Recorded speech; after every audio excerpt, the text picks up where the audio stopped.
X-ray vision always seemed like a highly situational power to me. This is definitely a situation where it works well, though.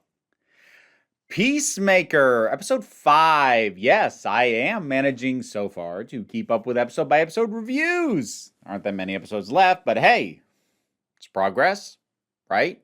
Yes? Let's say that it is. So, still enjoying this. It kicks off with a heck of an action set piece, and it builds nicely with the thing that Gunn showed he was good at doing with Guardians of the Galaxy, which is inserting comedy moments without completely stopping the scene dead.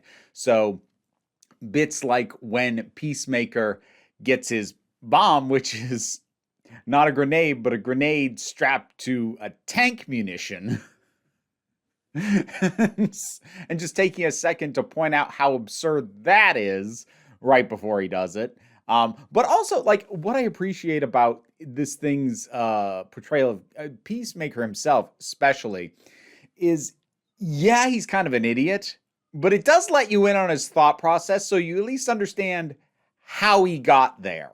So, like, he's smart enough to realize that a grenade by itself is not nearly as powerful as a lot of people think it is, and if he threw it into that group, it was only going to take out a couple of them. So he's smart enough to realize that and to think, I need something that's going to do more than that. But he's also stupid enough to decide that that decision is to strap a grenade to a bigger explosive. It's a really awesome balance. A character who is just smart enough to be stupid in really interesting ways.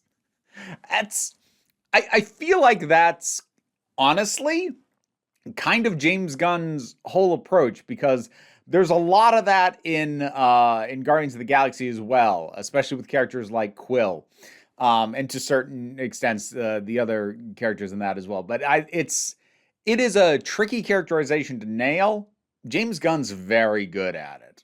So it opens well. It's fun. It's nice. I wasn't surprised to start to see more of a bonding start to happen within the group, and for Peacemaker to even start warming to the guy who he has been derogatorily referring to as Diebeard for basically the whole show so far.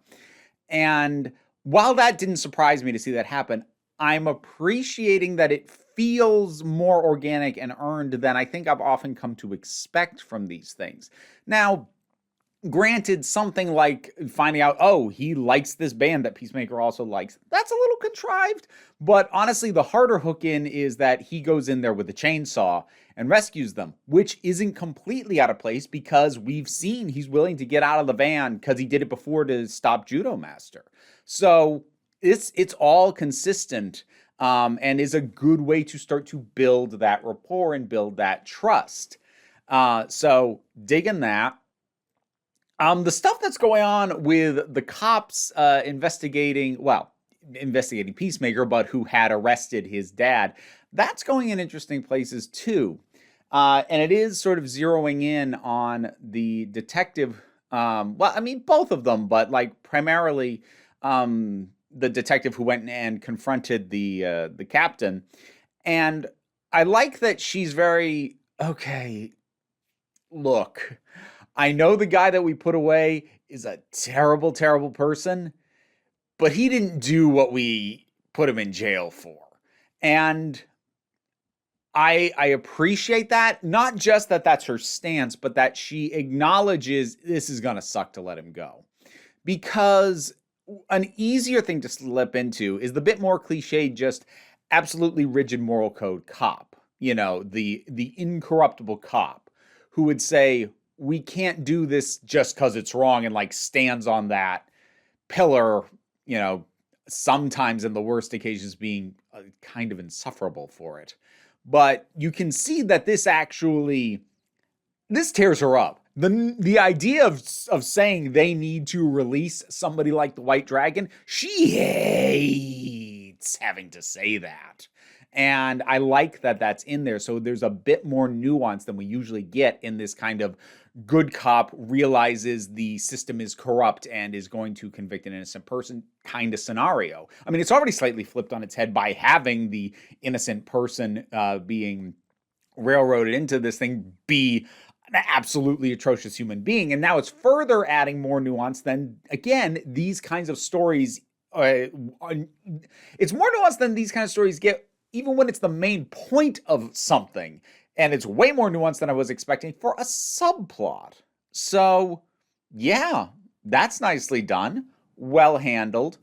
I'm really kind of curious to see exactly where things are going with Adebayo. Because, like, again, she seems very conflicted. Pretty much all these characters are nicely conflicted. About the only ones who don't seem particularly conflicted about what they're doing are Vigilante and the guy who was heading the task force. God, starts with an M and I've lost his name now. I'm really bad at names. If you're new to the channel, you may not realize that. I am in general. But aside from them, pretty much everybody has some degree of conflicted notions about what it is they're doing. Well, I suppose the White Dragon doesn't either. And it was kind of surprising how quickly he turned on his son, because, again, the way the scene is built up, you almost kind of expect him, once he realizes he's going to actually turn the cops on his own son, you think maybe he's going to stop and go, oh, no, wait, actually, I'm not going to do that. But no, he does it. But the majority of the cast have some degree of internal conflict going on with them, whether it be Peacemaker, just kind of dealing with the fact that he's used to nobody actually liking him, and him kind of getting away with it for being big and strong and handsome and a bully.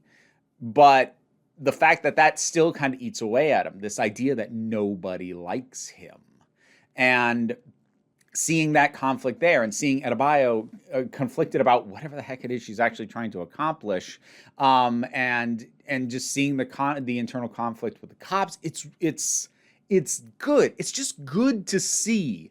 And I'm not going to say any of these are like super deep or super complex, but it's a higher level of complexity than I would have expected from A, the general premise, and B, so much of the cast. Because generally, if you're going to get that degree of complexity or inner conflict, you're going to reserve it for your lead, or maybe your lead and your secondary, main supporting character. Not as high a percentage of the cast as this is doing it with. So again, that's just one more thing that I like about this. And look, I should mention this now before I forget again, because for some reason, when talking about the first 4 episodes, I failed to talk about the opening credit sequence, the title sequence, which it's one of the best things that's ever been put on television or streaming. It's amazing. And like, I've seen other people say like, oh, I always skip these, but I never skip that one. I actually almost never skip any of them, but some of them I get more pumped for than others. I get pumped for this one. It's perfect. It's perfect for what this show is, and it is such a good get you in the headspace to enjoy this. And look, if you are by any chance not watching the show or unsure if you would like it, at the very least, look up that. Because even in complete isolation, it's mwah. Love it.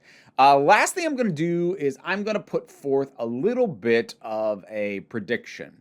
Because given the fact that Peacemaker is still has a butterfly that he is keeping hold of, and doesn't seem to know what he wants to do with, but he has one. And given that the assault on the warehouse has now revealed that these things don't need a human host, but can host in anything that they'll fit in, I'm going to call it right now that butterfly is going to end up in Eagly. If that happens, I'm hoping that it's possible for them to be extracted without killing the host. We haven't seen that that's possible, but I'm hoping it will be if that does happen.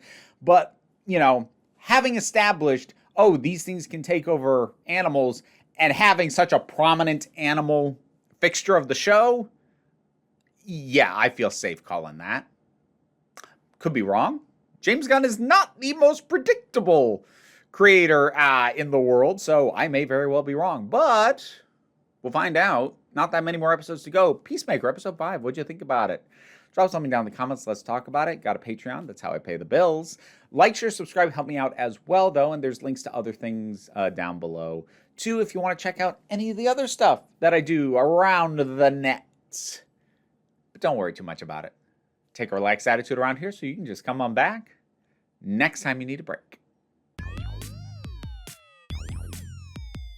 Thanks for sticking around into the credits. None of this would have been possible without my Patreon supporters in particular. I want to thank Robin Powell, Tracy Scrabbit, Vincent Paul Bartolucci, Robin Moore, Shayla Gourlay, and Bookworm. Thanks for keeping this going. And to everybody,